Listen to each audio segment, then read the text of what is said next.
The message we've chosen today was delivered by Dr. Peale in the Crystal Cathedral on January 25th, 1987. It is entitled, "Positive Thinking Works Wonders." Here is Dr. Norman Vincent Peale.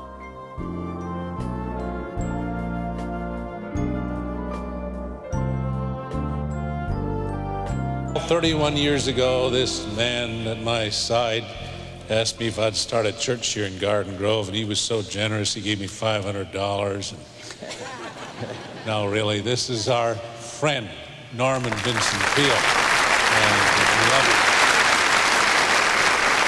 God loves you, so do I. Norman Vincent Peale.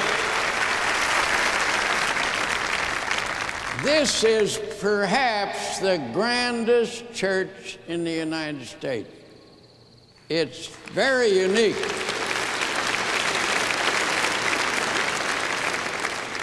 There's nothing like it anywhere.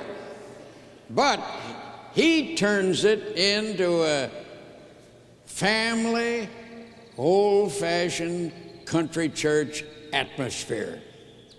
Now, I was raised in little churches in Ohio, and I grew up in Cincinnati, but the church there wasn't all that big.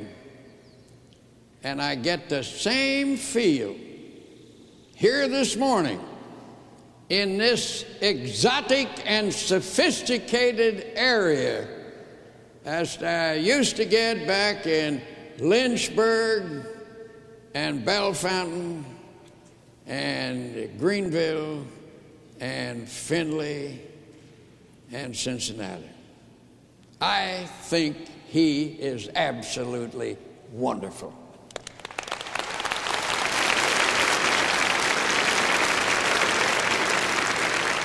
And about that $500 that Ruth and I gave him to start the church, that was a loan.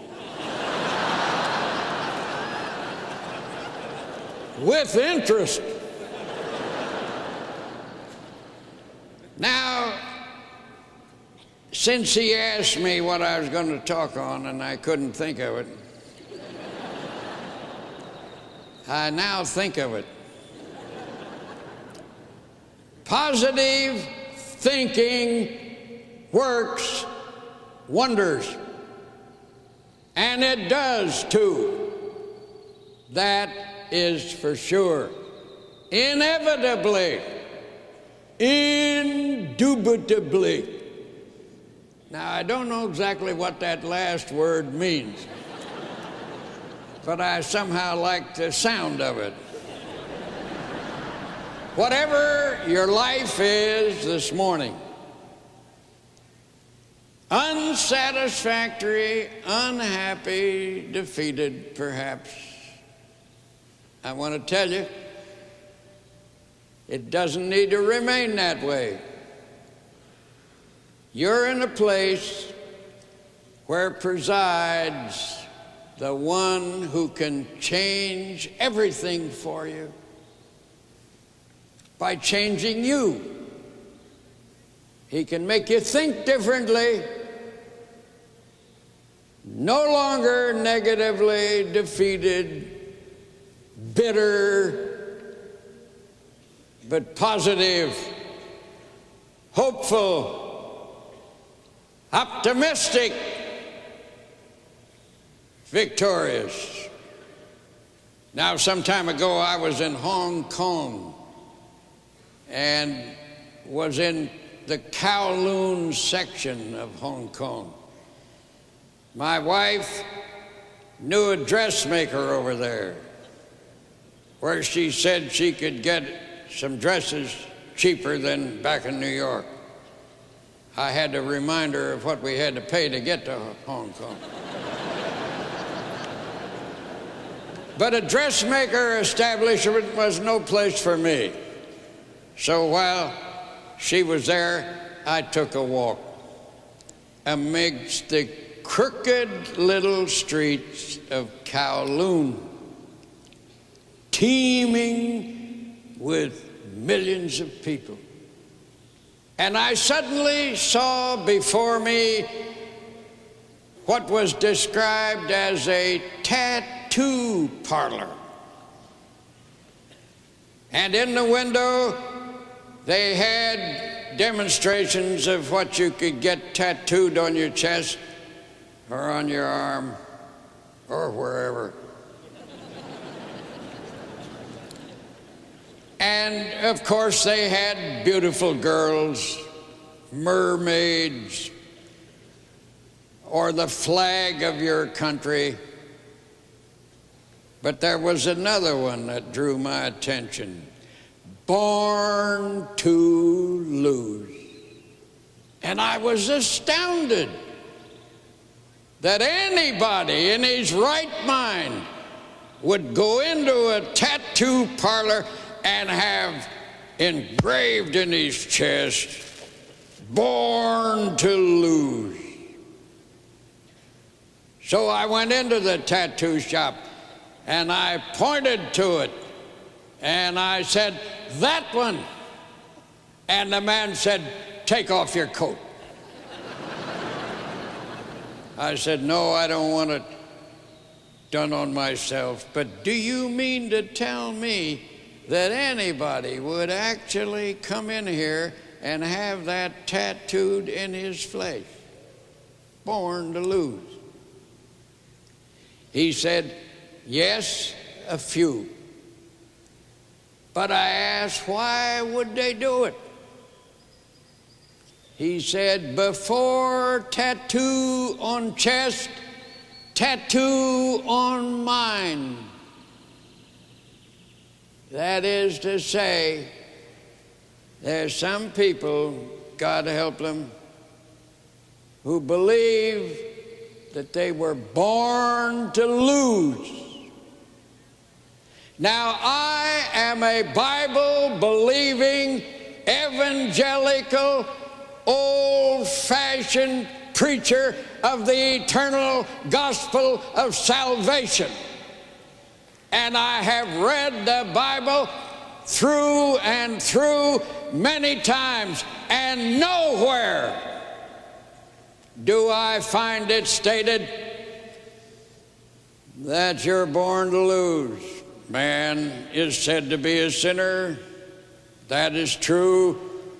You're sinners, I'm sinners, but, and there's the great alternative, but we are saved by the shed blood of Jesus on Calvary for our salvation, and we are made victorious, positive spirits through Jesus. This is the victory that overcomes the world, even our faith. To as many as received him, to them gave he the power to become, rise from what they are now to what they can be, the sons of God. Now, I have in my short life seen many examples of how positive thinking works wonders. I'm thinking of a friend of mine, a woman by the name of Mary Crow. She was born in the country outside of Portsmouth, Ohio. She was one of 9 children. Her father, she says, never made in his life over $50 a week. None of the children ever dreamed of going to college. It wasn't possible. They lived in a very poor home on the outskirts of the city of Portsmouth. Mary's job, being the oldest, was to cook the meals do the chores, do the washing, because her mother worked along with her father. And one day this girl, just about to graduate from high school, the only member of the family who had ever graduated from high school, was doing the family wash for 10 or 11 people. And she was washing her father's soiled clothes that he wore in the steel mill. Not in an electric modern washing machine, but with the old-fashioned scrub board with Fell's naphtha soap. And suddenly she stopped. She had a vision. She saw herself walking up on the platform of a college at commencement time to receive her diploma from the president of the college. She saw the campus in complete detail. She knew that this is what God had in mind for her. The next day, the family priest, for she was a Catholic, called her into his vestry and he said, "Mary, I have here a scholarship for tuition and board for 4 years at St. Mary's of the Springs College in Columbus. And I've been keeping it for the student in Portsmouth High School who could qualify to its high standards." When that fall she walked into the campus in Columbus, it was in specific and accurate detail exactly like she had seen it in her vision. She had never heard of the science of positive imaging nor of positive thinking, but Jesus Christ had made her a positive thinker. She graduated with the highest marks of her class in that college. Then she had another dream. She saw herself as a very successful insurance agent. Now, this was a day and age in which there were no women insurance agents.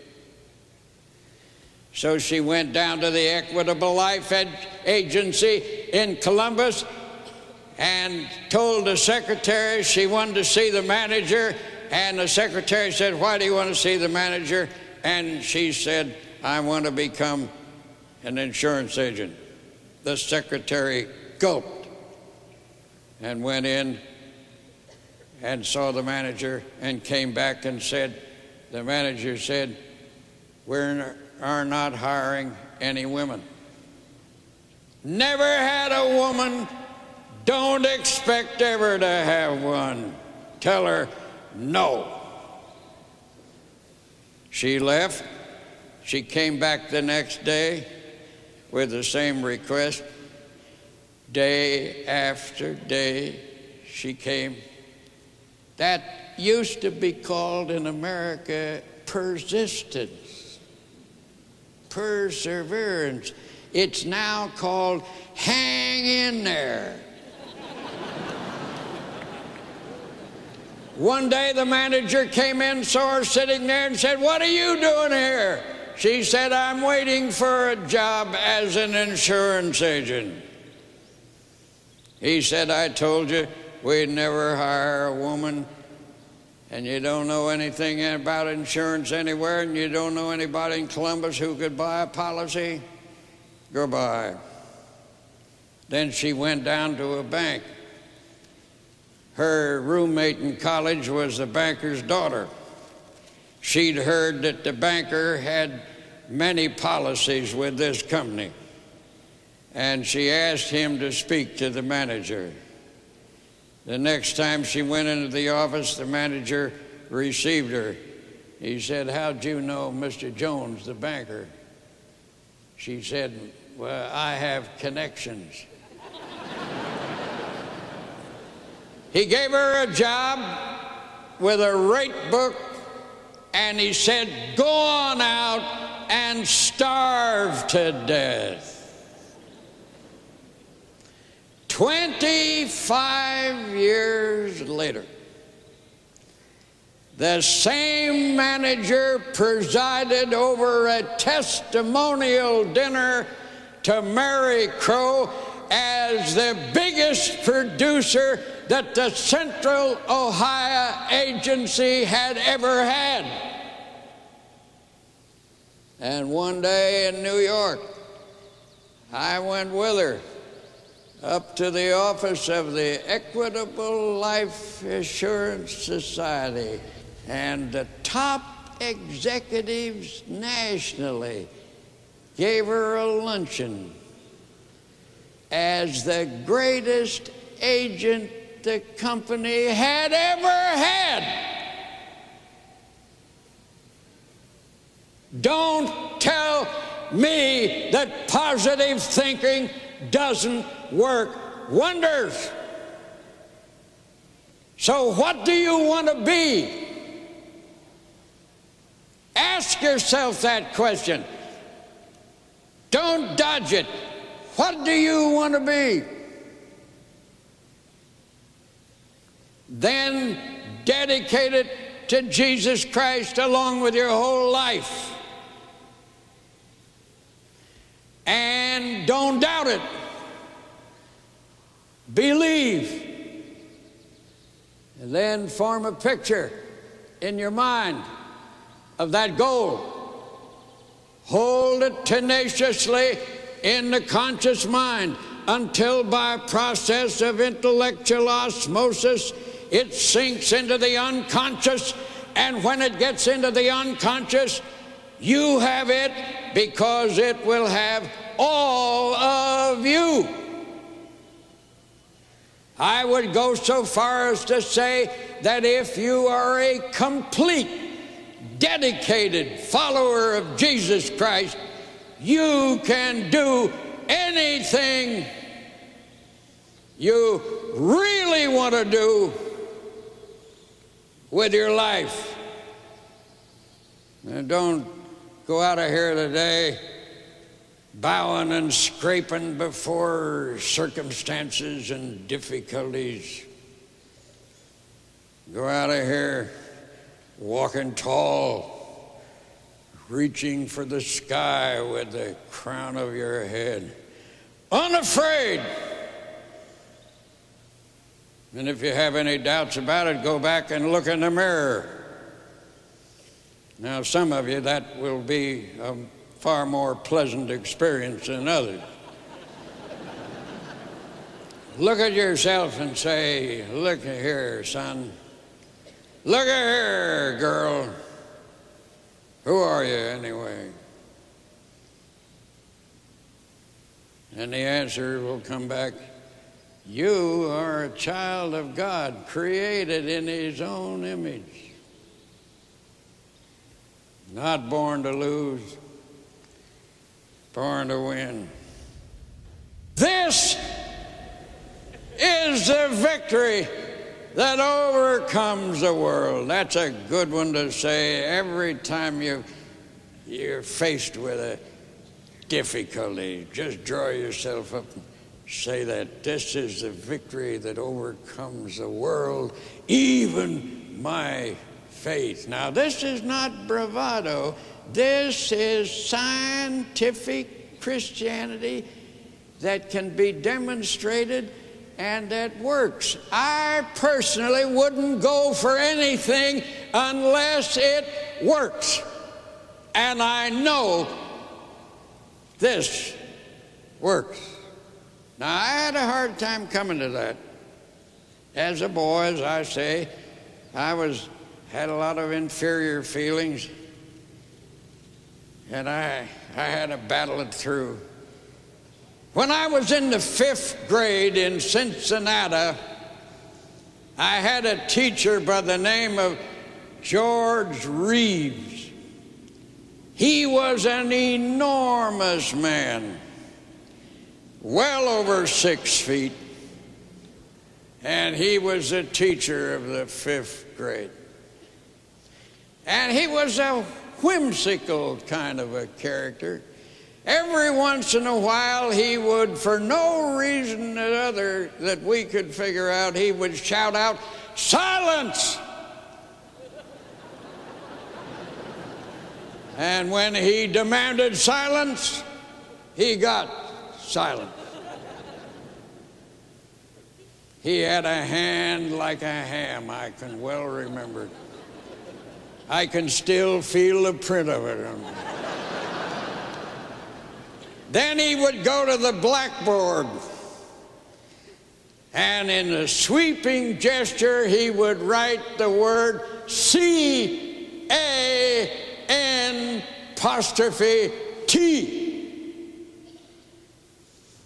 Then he would put the chalk down and dust off his hand and say, "Okay, what do I do now?" We knew what he wanted, so we would chant back, "Knock the T off the can't."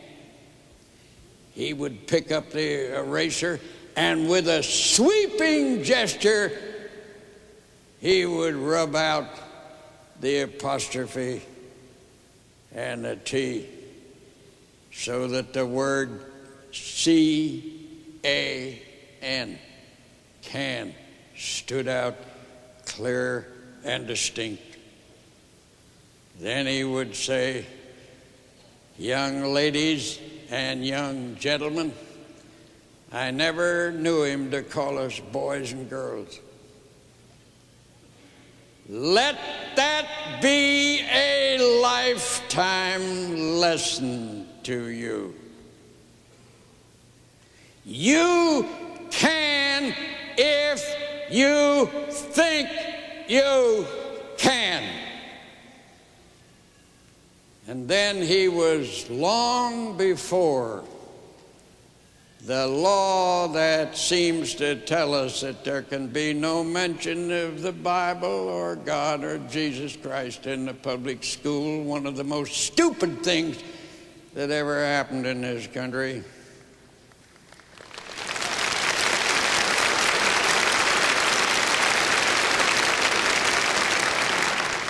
He would say, "Let me tell you something, and don't you ever forget it as long as you live. I can do all things through Jesus Christ, who gives me the strength." Now, I guess that must have been 60 years ago. But I never did forget it. Don't you ever forget it either. Positive thinking works wonders. I love you. God bless you, everyone.